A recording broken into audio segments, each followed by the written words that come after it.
दोस्तों कोई भी व्यक्ति चाहे वो अफ़गानिस्तान का हो, पाकिस्तान का हो, इराक, ईरान, गाज़ा, सीरिया, वो कभी न कभी के कैसे न कैसे अपने देश को छोड़ के चाहते हैं कि यूरोप में जाके सेटल हो जाएँ या अमेरिका में जाके सेटल हो जाएँ। क्यों? बिकॉज़ वो कंट्री उनको एक बेटर अपॉर्च्युनिटी प्रोवाइड करती है लाइफ़ को जीने की और उनकी ग्रोथ के लिए एक बेटर ऑप्शन है।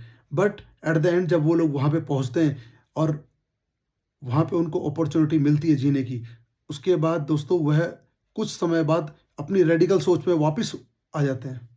वहाँ पे वही चीज़ करना शुरू कर देते हैं, जो चीज़ वो अपने देश में फेस कर रहे थे। वही इस्लामिक सोच और धीरे-धीरे करके वो ये भूल जाते हैं कि जिस बेटर अपॉर्च्युनिटी के लिए वो उस देश में आए थे, धीरे-धीरे वो उस देश को ही ख़त्म करते जा रहे हैं, दीमक की तरह।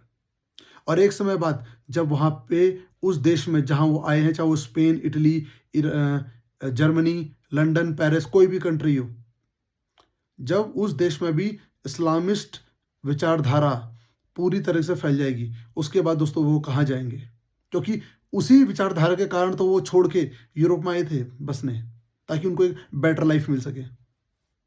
अब जब उन्होंने उस यूरोपियन कंट्री का भी वही हाल कर दिया है, जब सारे मुस्लिम उस कंट्रीज़ को टेक ओवर कर लेंगे, तो वो उसके बाद कहाँ जाएँगे?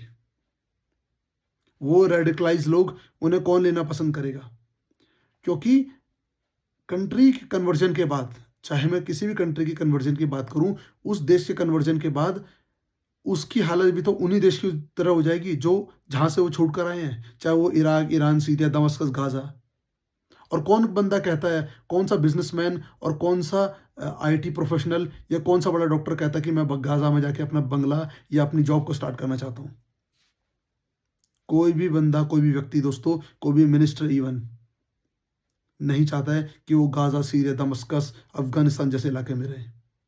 तो जब उन यूरोपियन कंट्री का वो वही हाल कर देंगे, तो कौन उन देश में जाके इन्वेस्ट करना चाहेगा? उन देश का भी तो वही हाल हो जाएगा ना, जो आज उनके अपने देश का हुआ है, जहाँ से वो छूट कर आए हैं। क्योंकि लोअर माइंडसेट और वही ऑर्थोडॉक्स सोच, रेडिकल सोच कि हमें अपने इस्लाम को फैलाना है। यही इस्लाम उन्हें धीरे-धीरे खोखला करता चला जाएगा, जिस बेटर अपॉर्च्युनिटी के लिए वो यूरोप में आए थे, जिस बेटर अपॉर्च्युनिटी के लिए वो किसी अदर कंट्री में गए थे, आज वो उसी को ही खाते जा रहे हैं।